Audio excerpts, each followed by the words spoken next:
Hello and welcome to the Japan Zoomina at UC San Diego. It's May 18th, and today our guest is Professor Sheldon Garon.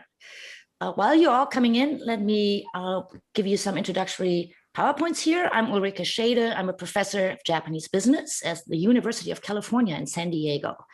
I'm also the director of JFIT, the Japan Forum for Innovation and Technology.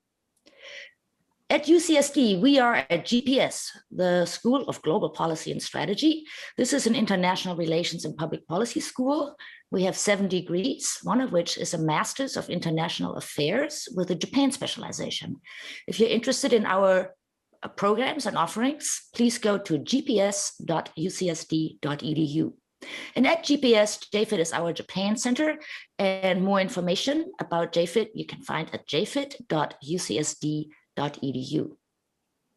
If you go to that website, you will find that there are a number of tabs. One is called News and Media, where you can sign up for our San Diego Japan Newsflash, which is a collection of news about Japan and San Diego, things you don't normally read in the newspaper. It's a bi-weekly little email newsletter.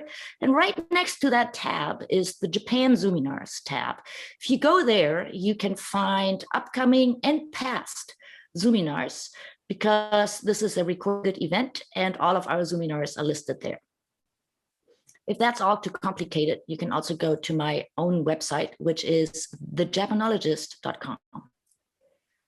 So this is a weekly event. We meet every Tuesday at 4:30 and Wednesdays at 8:30 in Tokyo. Today, of course, we have Sheldon Garon. Next week, we'll have Mary-Elise Haddad on environmental advocacy in East Asia. Then we'll go to e-commerce and the digital transformation in Japan, followed by entrepreneurship. Is it happening or not? And then we'll talk about, have another IR session, Follow or No More, Japan's role in shaping the liberal trading order. And as you can see here, it goes on and on and on. Don't just put us on our calendar at 4:30 Tuesday, and don't hesitate to go to our website.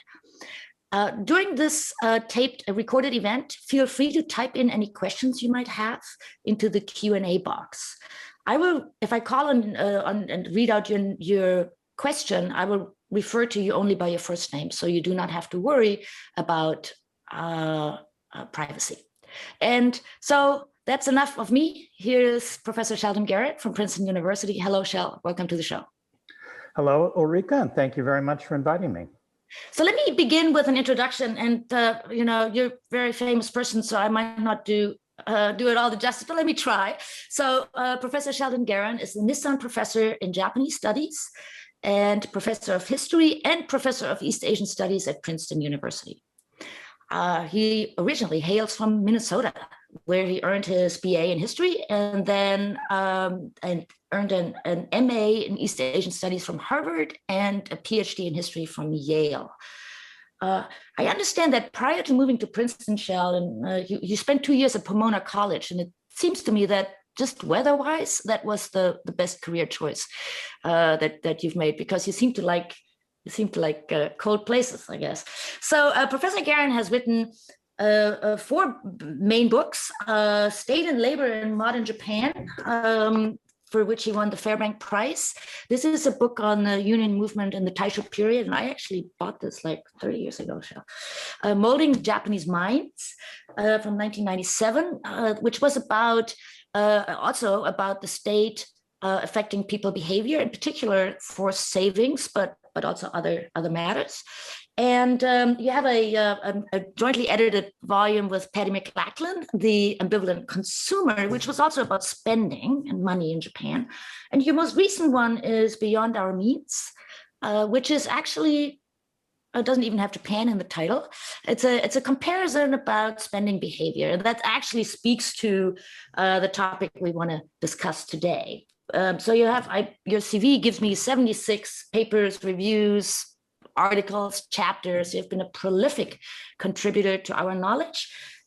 You've won a host of awards and scholarships. You've been to Germany, and I hear you're going to France next. That's great.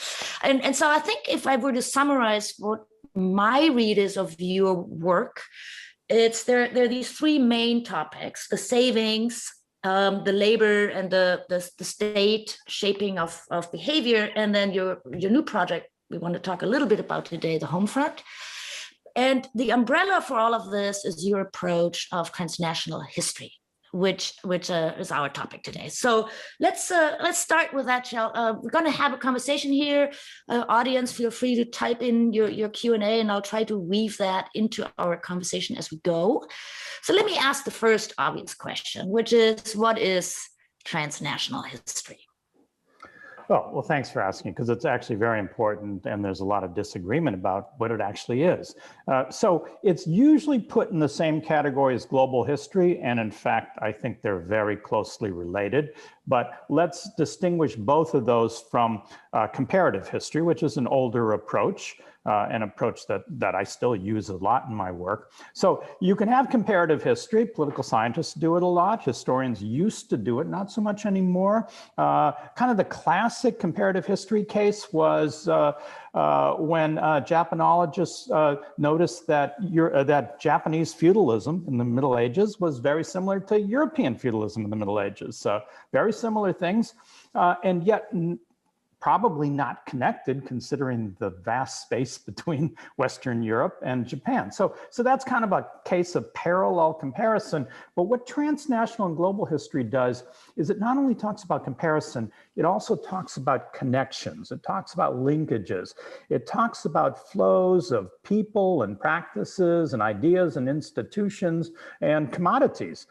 Anything that kind of moves around the world and has an impact on various societies. And it's often a circulatory thing. It's not just like everybody in the non-Western world imitating what's happening in Europe. It's actually very circular. So the emphasis is on the connection. So it's one person studying more than two countries. Is that a fair definition if I had only one sentence? Yeah, okay, let me be a little more concrete. Okay, try it. So in particular, my two most recent projects, the one you alluded to, Beyond Our Means, which is on the history of actually the promotion of saving around the world, what I did was I de-essentialized a lot of national history accounts of why people save or why people spend. So if you go to Japan in the 1980s, as you'll recall, the Japanese were accused of spending too much money. Saving too much money. And no, they were never accused of spending too much, of saving too much. And the Japanese got into this and they said, well, you know, it's in our DNA. It's a beautiful custom of Japan. It goes back to the Tokugawa period, diligence and thrift, frugality. And then, like, if you went to Korea, they said, yeah, it's in our blood, it's Confucian. And then if you went to Singapore and Malaysia and you had Lee Kuan Yew or Mahathir, they said it's Asian values, unlike the degenerate materialistic West, you know, we're diligent and thrifty. And then if we went to your Germany, Ulrike, all the Germans would say, it's part of our blood. There's this woman called a Swabian housewife, the Schwäbische Hausfrau, and it's a German virtue. There was just a museum exhibition in Berlin a couple of years ago on saving, the history of a German virtue.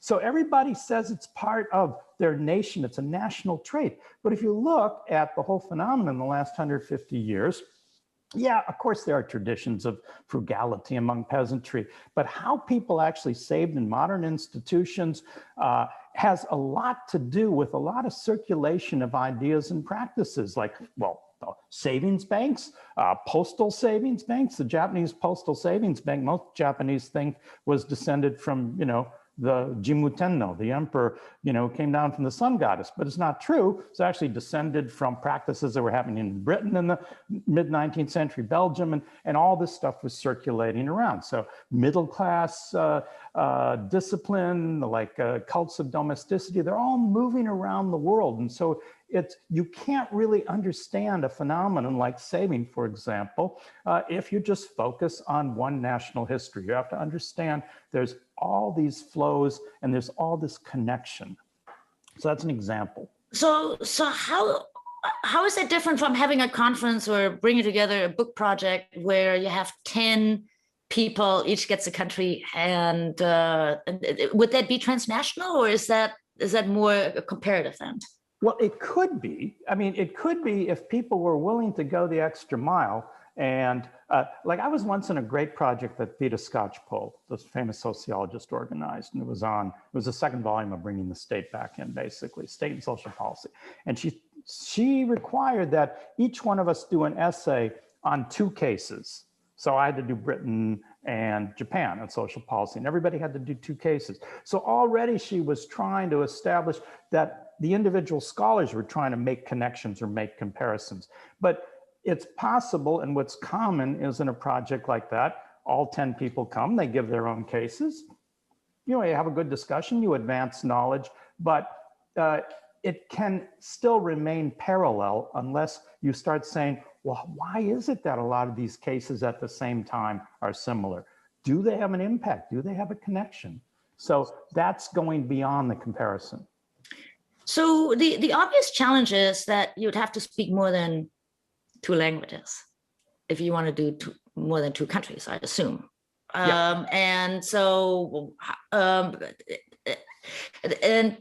that's why I'm wondering, right? Because I guess what you're saying, so I'm thinking about your 2017 piece in the Journal of Japanese Studies, where you lay this out a little bit. And so I was thinking that there aren't really that many people that speak more than 2 languages, but what you get if you do that, right? And so you get deep into the archives of, let's say, forced savings during World War II, and you read it in German, and then you read it in Japanese, and then you read it in some other language.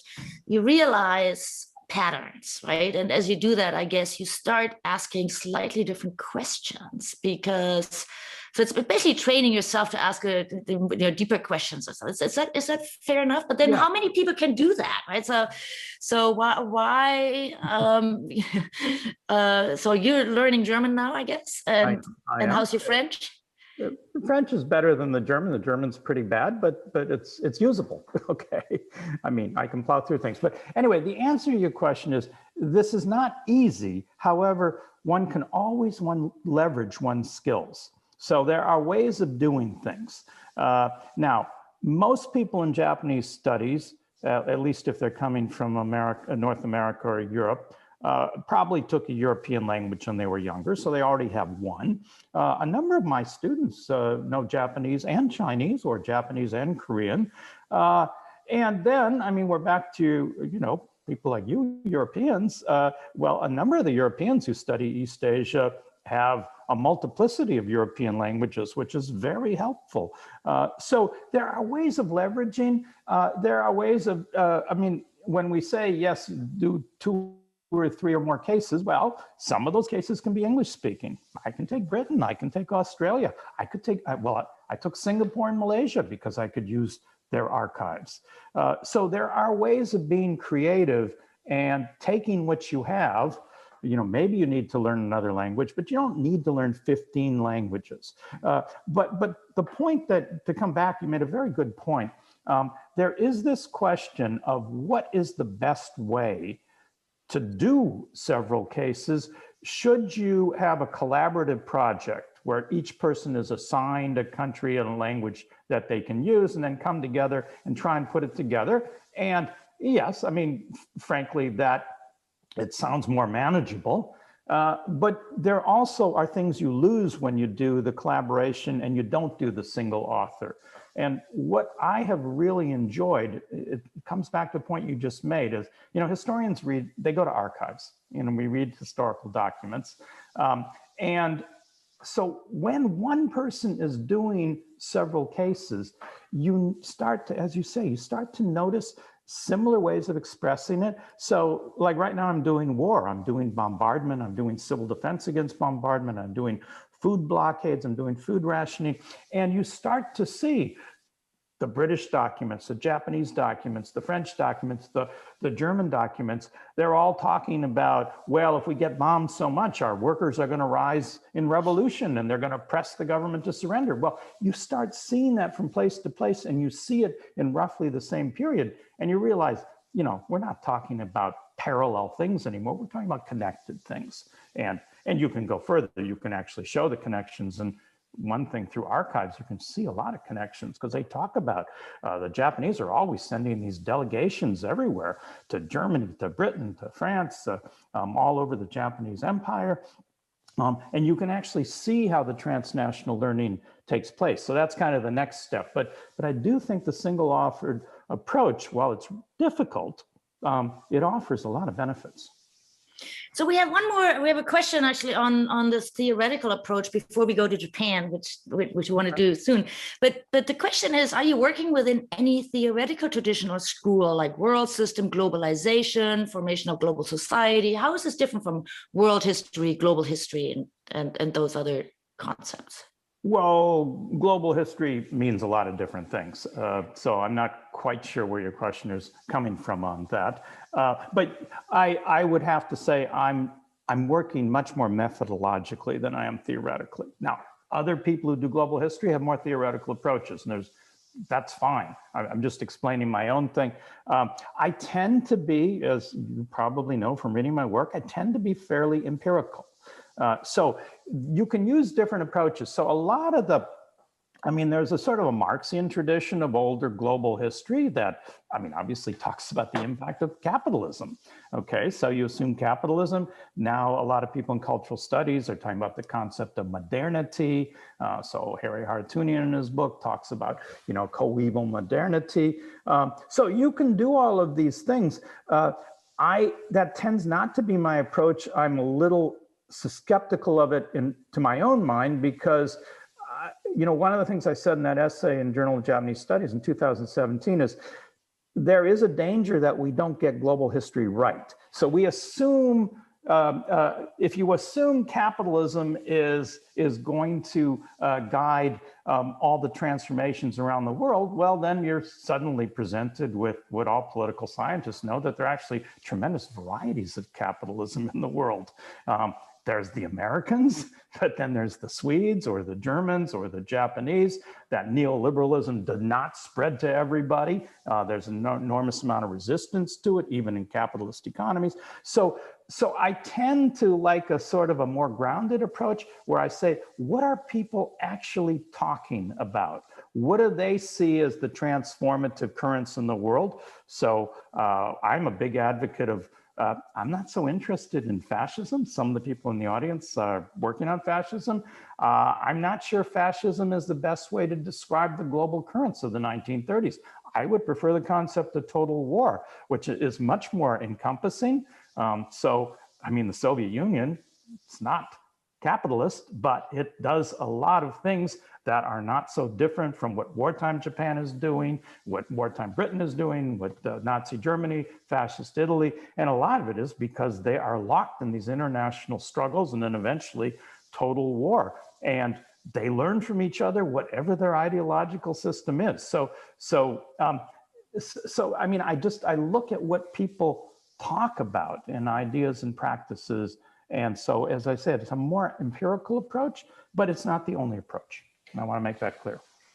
So let's go to Japan. So in your article in the JJS, you say that you basically call on Japan scholars and Japanese scholars. So those are two different things sometimes, right? They may be Japanese, but there might also be Japan scholars, and you call on them as Japan offering a particular, use the word comparative advantage to make a contribution. Can you lay that out a little bit for us? Yeah. So, a lot of what happens in Japanese studies is we derive from other disciplines or from other intellectual currents, and then we apply it to Japan. So what I'm saying is scholars of Japan could probably be more proactive in this respect. I call it comparative advantage. That's I'm just being facetious. That's fine. It's not Ricardo's economic comparative advantage. It's the advantage that Japan scholars have to be able to compare and connect. Now, why is this? Well, because since the Meiji Restoration, some people would argue even before, that Japan are among the world's greatest transnational learners and activists. Right after the Meiji Restoration, Japanese government like joins every international movement, Red Cross, Geneva Conventions, Postal Union, the two Hague conferences, obviously the League of Nations, so forth and so on. They're very active in these organizations. That's one thing, but also they're very keen to transform Japan based on what they see as the trends of the world is often the term they use, or the global currents of the time. So nation building, the late 19th century, increasingly war and total war, and the sort of war that mobilizes your entire society. These are other currents they're picking up. But in the process, we actually, through their documents, they're very systematic about, they'll say, this is what's going on in France, this is what's going on in Germany, this is what's going on in the United States. And so they give you a template that allows the scholar of Japan, in a sense, to see a lot of the globalization, global currents in ways that are much more coherent than the scholars in most other nations, because it's spelled out so clearly.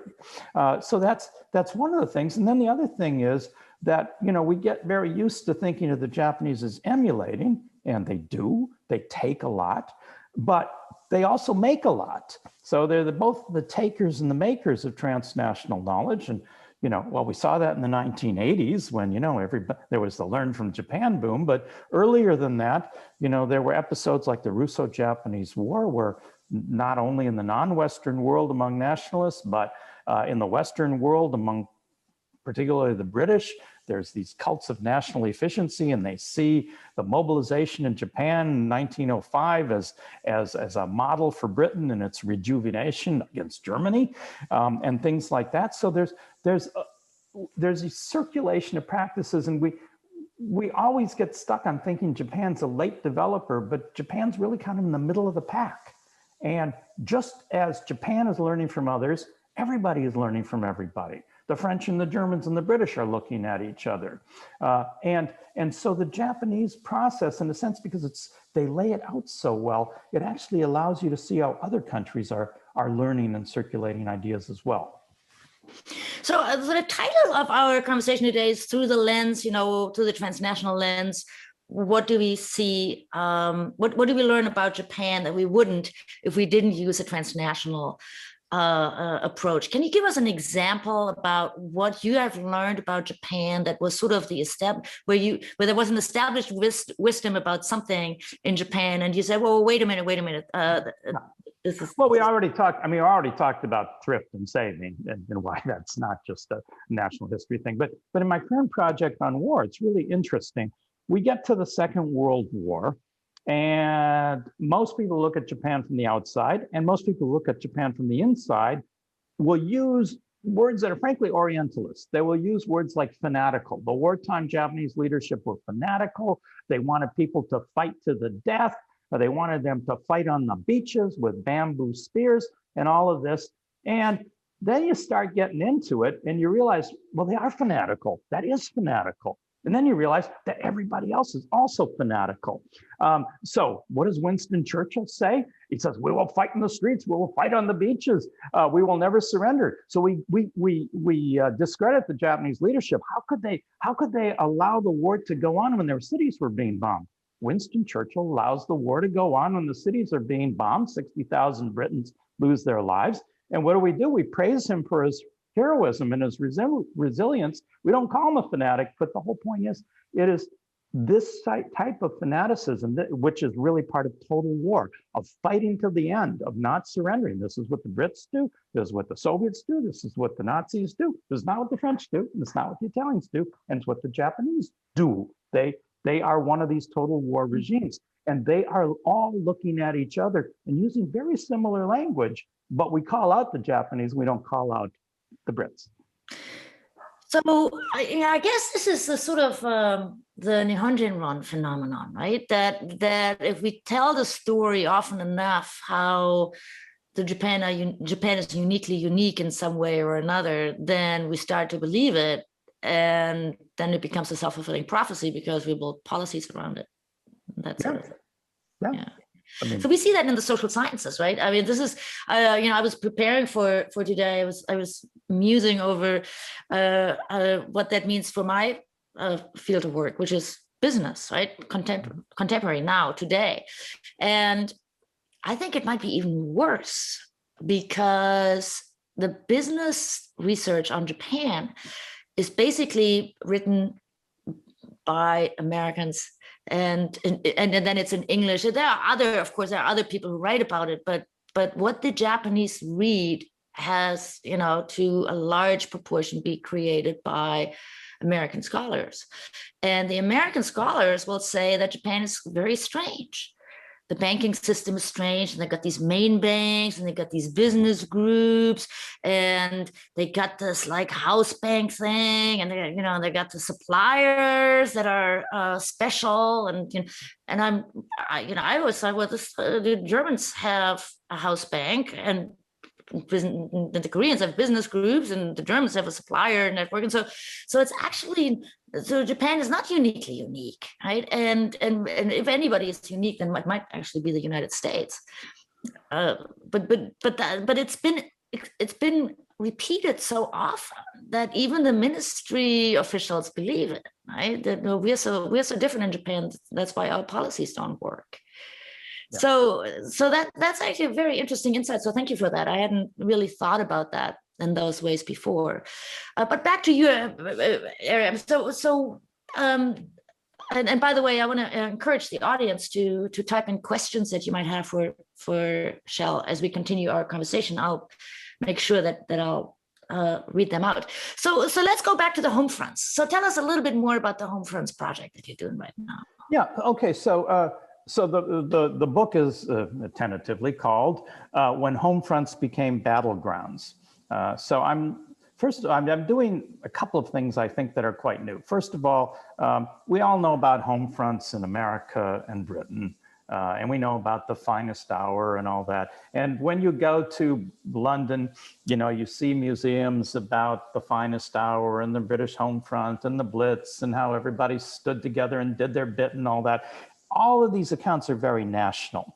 I mean, America's the greatest generation, but when you actually start to look at the phenomenon historically, you realize that the very concept and the practices of a home front is a very transnational concept. So you start to see these things, this mobilization of civilian population. You start to see it happening in the First World War, and it happens tentatively. I mean, nobody knows it's going to be a long war. And then as the war settled in, you start seeing like the conscription of labor, you start seeing food rationing, you even see civil defense against early bombardment, you see savings campaigns. And so by the end of the war, there's this concept, they still don't call it a home front, except the Germans sometimes call Heimat front, but the Brits don't, there's no English term home front in the First World War, to my amazement. And it doesn't really become an English term until the 30s. That's when the Japanese come up with their own translation in 1937 and 38 in the war with China. They call it Jugo, which means behind the guns, but it's meant to be the translation of home front.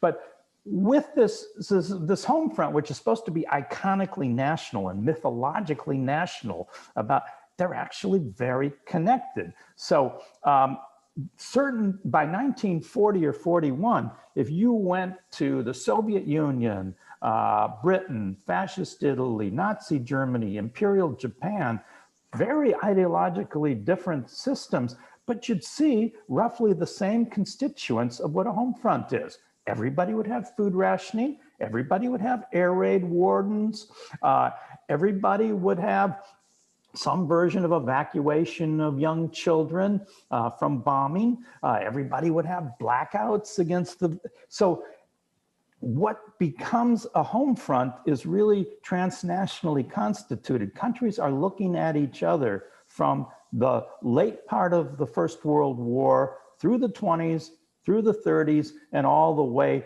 through World War II itself. And the Japanese play a big role in this, because in World War I, they send all these delegations to their allies in Europe. So it's not the Germans, because they're at war with the Germans, but they send them to Britain, to France, they send them into neutral countries like Switzerland, and they come back and they say, well, the war of the future is going to be the total mobilization of human resources. It's going to be the mobilization of women, because the Europeans are mobilizing women and organizing women, and we didn't do that in Japan. So in the 20s, they started organizing women's groups, Fujinkai.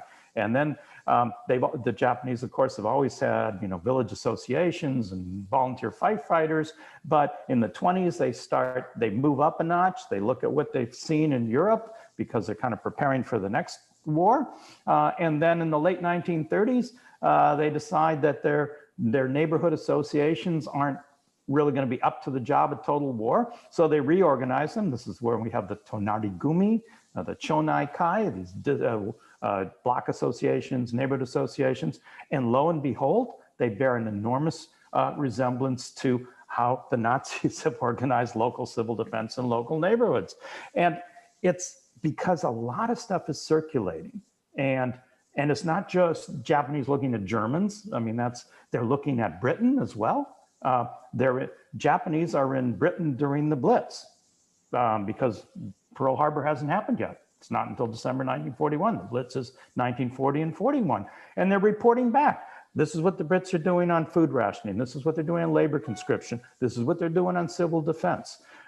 So there is this very active learning process. And even the Nazis in the 1930s, I've gone through their magazines, they're saying, this is what the Japanese are doing. They have a lot of stuff on Japan and Nazi Germany. This is what the Swedes are doing. This is what the Czechs are doing. So it's a very process of circulation, and it's consequential. And we're not talking about trivial types of learning. They're types of learning that make countries want to fight to the death. Oh, that's fascinating. I mean, on that, while we're talking war and bombing and this copying the system, Robbie has a question on technology. His question is, are there transnational histories of technology, for instance, in aircrafts? So countries clearly imitated each other's technology. How did vested interest in old technology slow progress? What are are there parallel developments there as well? Well, sure. I mean, an aircraft is a great place to start. And I can't point out who's listening. Is that right? I can't. Oh, okay. Can I say a first name? Yes, first names are okay. We want to just make sure that we don't have to get permission to. Somebody listening in Japan named Jürgen. I know him very well. He wrote a spectacular book that was published a few months ago, which is on the history of the relationship between German and Japanese military aircraft manufacturing in the 1920s and 1930s. It's active technology tie-ups, transfer, it's very interactive. So there's a lot of things like that. The technology, and when the Japanese, for example, when they bombed China in 1937 and 1938, they're using, in part, not only their own planes, which are getting very sophisticated, but they're using this long-range Italian bomber that's being used to bomb Ethiopia. So there's a lot of this story is about technology, particularly in the offense, more than the defense. I mean, attacking home fronts is a big part of my book, defending them, but also attacking them. Technology is very important. So Julian has another interesting question. So are there particular agents, quote unquote, are there particular agents of the transnational circulation you described, like groups of people or professions, specific individuals, right? Are there any patterns to that in specific periods or bilateral relations? Yeah, I mean, there's a variety of agents, and it depends what we're talking about. So let's go back to something a little more benign than war. Let's talk about like saving and spending, for example. Okay. A lot of moral reformers, social reformers, people who in Japan are increasingly by the late 19th and early 20th century calling themselves middle class. Often they're Christians, interestingly, and they have connections through missionaries, but through women's reformers and suffragists and people who do domestic science in Western Europe and America and Canada, for example. So they're bringing in ideas of domesticity, of new ideas of saving, the role of the housewife. I mean, the role of the housewife is really interesting. I mean, they're there aren't these sort of housewives in Japan until like the 1910s and 20s. And it's in part because of these social reformers, but it's also in part because of bureaucrats who observe in World War I how European women are very important to these savings bond movements and things like that. So there are a lot of non-state actors too. State actors are extremely important because Japan's far away from places. So you need resources to send people often. Particularly if they're going to Europe. America's a little easier. And so state bureaucrats and various ministries are certainly important, both military and civilian. Now, when you get to the war stuff, it's quite interesting because obviously you have the state, you have military attaches and embassies are actually extremely important and often overlooked. But you should see the stuff that military attaches are sending back from the Japanese embassy in Berlin or in London or in neutral countries like Spain and Portugal, where they're basically enlisting posts during the war. So we have that. And then there are groups that you wouldn't think of, experts, who are somewhat outside government, but obviously dependent on government support. Urban planners from Japan are extremely important in the whole story of the defense of Japan against bombardment, because urban planners around the world from the 1920s, probably inspired most of all by German urban planners, are kind of state of the art at the time. They know that the next war is going to be an air war. They know that cities are going to be set on fire, and they're trying to create, all over the world, urban planners are trying to create fireproof cities. Now, in Japan, there's an old tradition to this because everything's always burning. So how do you create fireproof cities? But a lot of Japanese urban planners, and a lot of them are trained in Germany in the 20s and early 30s, they keep going to Germany. And as the Germans get more and more sophisticated in trying to sort of deconcentrate neighborhoods, create larger fire breaks, kind of demolish slums and create wider spaces between them, the Japanese urban planners are really pushing their own government by the early 40s, before they get bombed. We Japanese have got to do this to our cities. I mean, if, the Americans come and they bomb Tokyo, it's going to be a repeat of the Tokyo earthquake, right? The Kanto earthquake. And, they say it and they say it. And then in 1944, finally, the government gets really scared after they watch the bombing of Hamburg and Berlin in late 43. They see what the Allies can do. And they start doing fire breaks in 1944, and they tear down, tens of thousands of houses. It's very dramatic, but obviously it's still not enough. And Japanese cities burn down, right? But so the urban planners are very important. So there's a multiplicity of agents, but there are agents, and they're all, this isn't just parallel stuff. It's very connected. So Ran has a question that might actually tie into that. So what is the post-war trans-war carryover, or what's the long-term learning from the transnational total war discourse? Oh, the total war discourse. Well, okay. I think it's two questions in one that he has there. But okay. Pick the one you like better. Well, okay, I'll try and answer both, but yeah. I mean, the carryovers are in certain areas. Japan obviously decides after 1945 at multiple levels that they're not going to be a total war regime again, as do most of the Europeans. And it's only kind of the Americans and the Soviets who sort of keep the thing going, right? I mean, to that extent. But so that one, obviously, they're not going to be doing mobilization for war. That's not the thing. But, those people who have read, the two previous books, but both Beyond Our Means, but also Molding Japanese Minds, know that, I argue that in the post-war period, mobilization continues. It's no longer mobilization for military purposes, but it's mobilization for economic growth, for social coherence. The neighborhood associations basically keep going. The women's associations keep going. The savings campaigns just don't stop.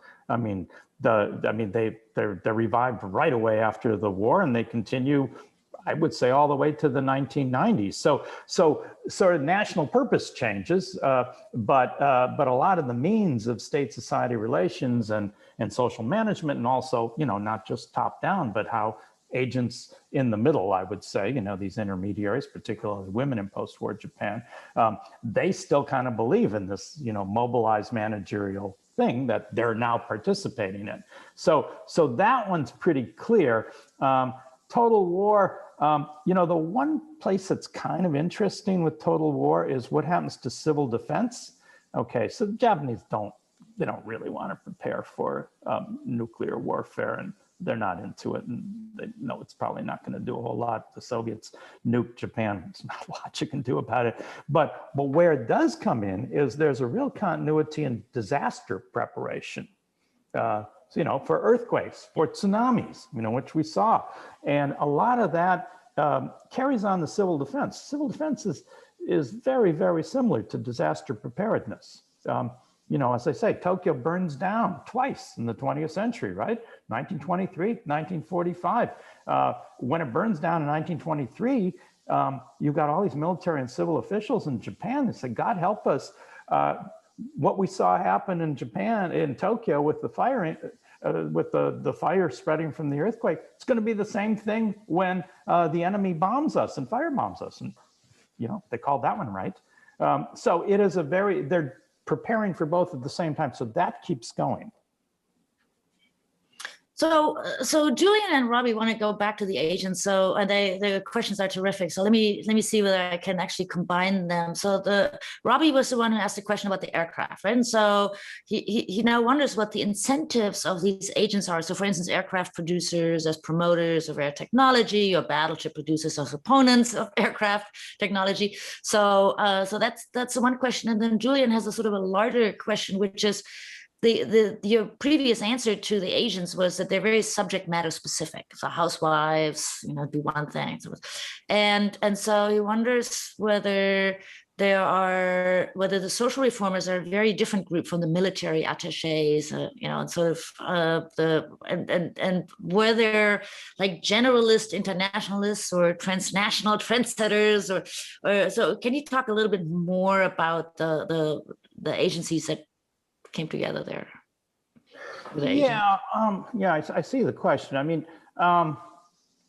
there is somewhat of a split between the military. The military is supposed to be in charge of the air defense of Japan during the Second World War.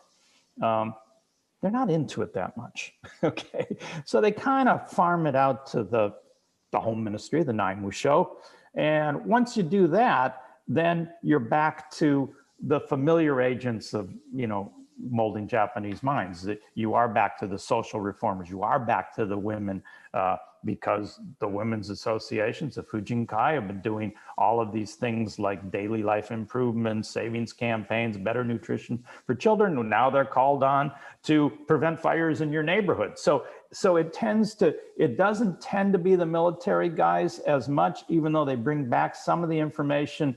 They're, I think, much more concerned with offense than with defense. And it gets sorted out in different ways in different countries. In Britain, there's also very kind of a strict separation between military and civil authorities on these things. So it's the agents do, we're talking about food rationing, that's going to be back to the sort of social reformers. There's a lot of nutritionists, home economists, a lot of them women.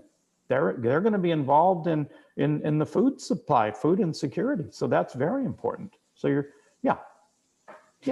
So we have two questions from economists, and I think that's important because I think they're going to throw a little bit of a wrench in your story here. It's fantastic.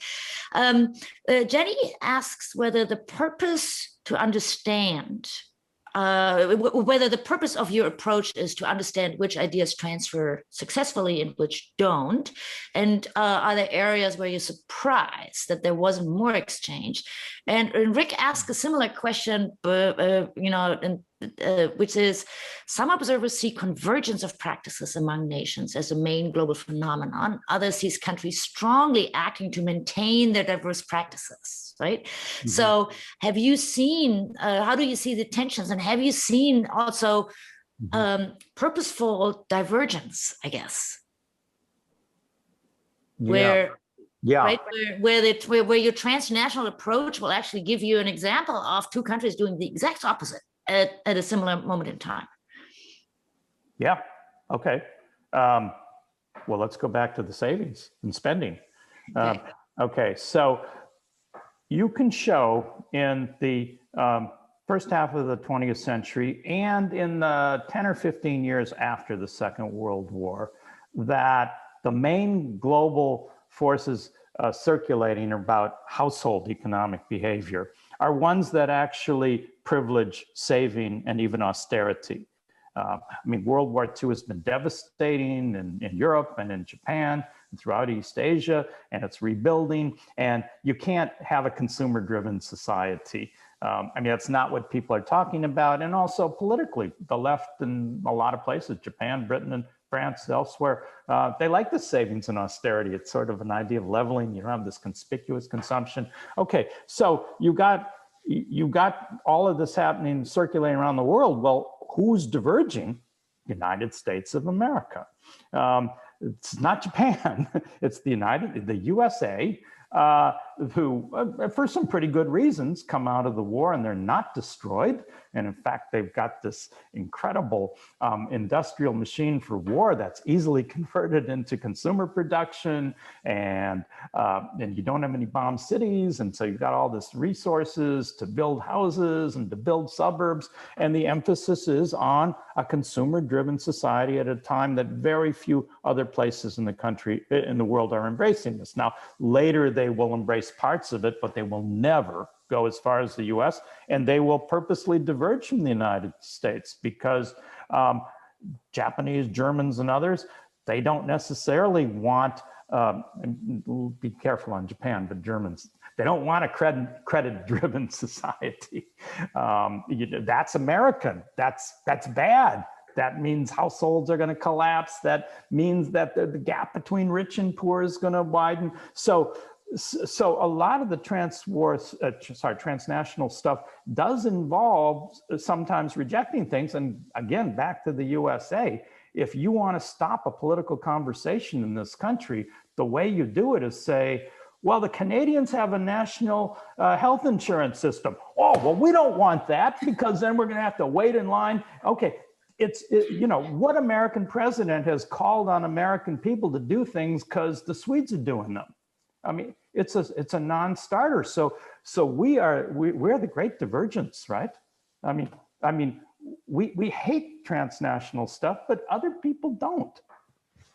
Well, that's interesting in and of itself. Right? So Hiroki has a question. He's also he's a political economist, and on the saving thing, since you just brought it back up, and I wanted to bring this in. So you wrote the book Beyond Our Means, and I think this question ties into that book because he wants to, how would you explain from your approach and how you are trying to parse this all out, that the Japanese savings rate is going down now? Yeah. So how do you what's a trend reversal? How does that fit into your? Yeah, and I want to make it clear that history changes, okay? Things change. When I first started conceiving this book, Beyond Our Means, it was in the 1990s, and the Japanese were being criticized for saving too much, and they seemed to have a very high savings rate, and the Americans had a zero, zero or minus savings rate. But then as we saw kind of going back in time, that when the bubble burst in Japan, in the early 1990s, and you had slow growth or no growth or negative growth, we had these 20 bad years, that income drastically reduced in Japan. And it wasn't that the Japanese went on an American-style spending binge. That's not what happened.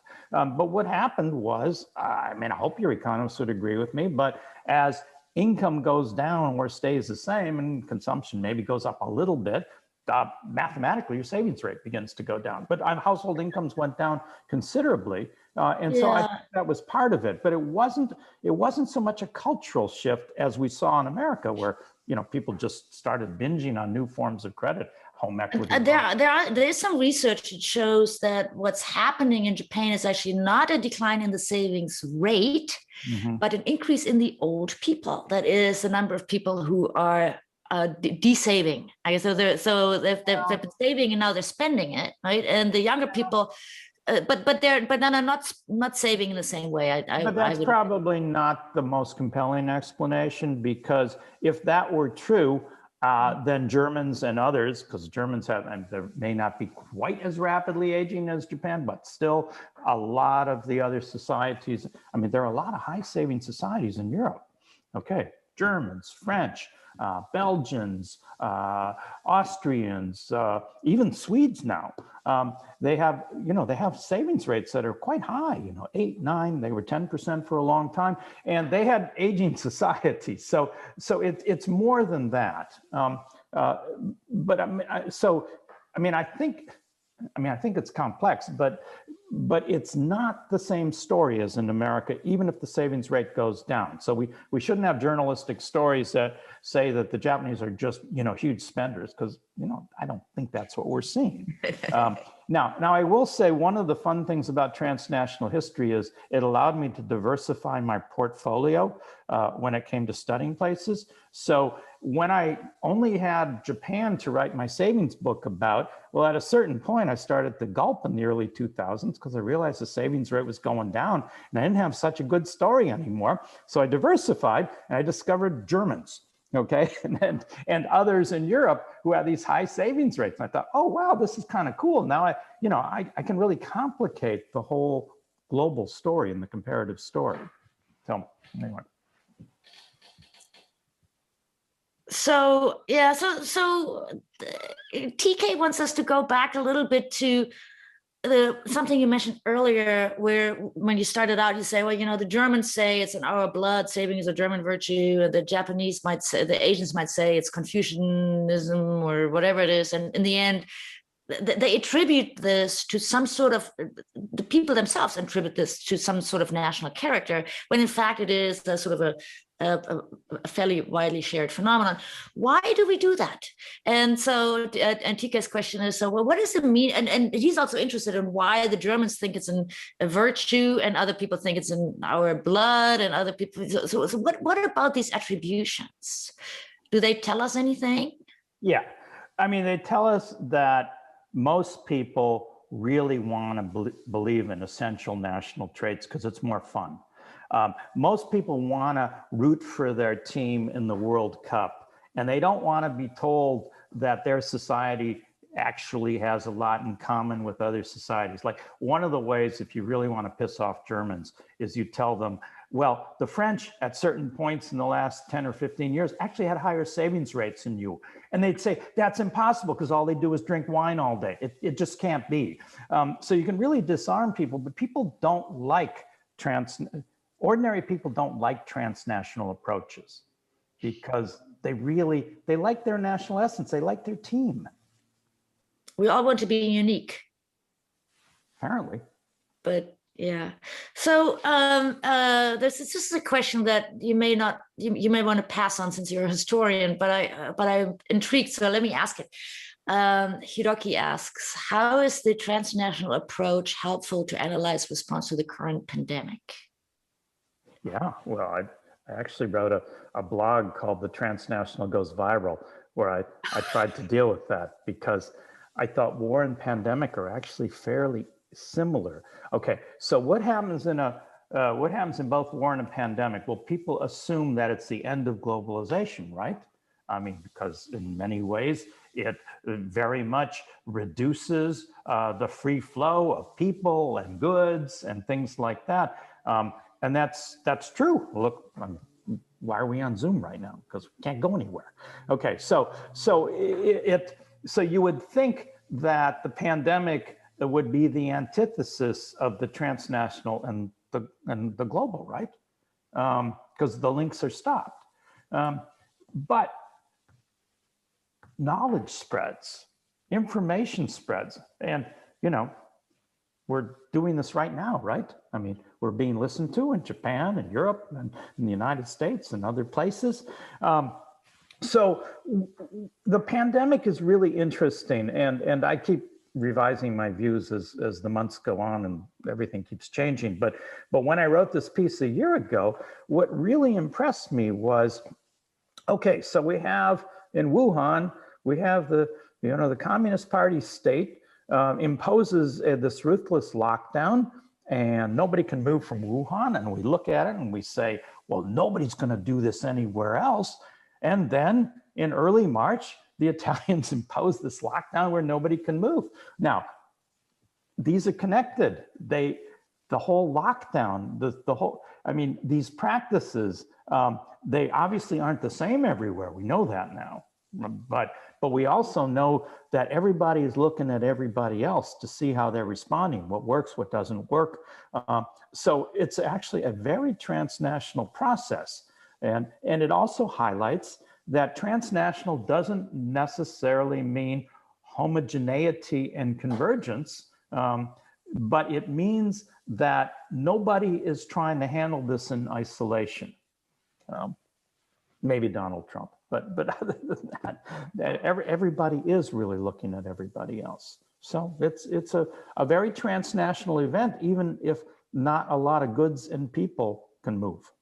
And we're doing this because we want to learn the best practices, right? And and we can do it a little bit more easily right now than they could, let's say, during World War II, because we have Zoom and we can, I don't know, you're shaking your head? I am, because one of the points I made in this blog on Transnational Goes Viral is that wartime too is assumed, the two world wars assumed to be a time when everything stopped moving.